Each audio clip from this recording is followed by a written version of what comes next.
I'm going to show you how to clean your microwave from the inside out.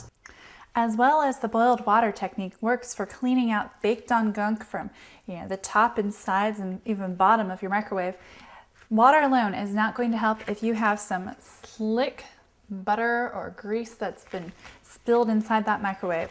For that, we're going to need something to cut the grease. This will take soap of some sort. So I'm going to use an organic all-purpose cleaner. You do not want to spray it in your microwave.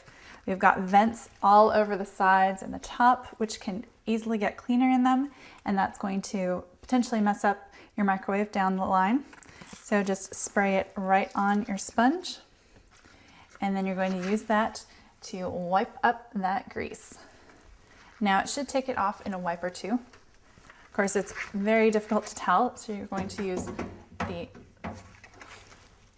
squeak test. Right there, it's still a little bit greasy, but you can hear on the side over here, we've got all that grease up. So it might also be a problem on the glass inside of your microwave oven. So you want to probably use some all-purpose cleaner on the inside of that to keep it clean and streak free.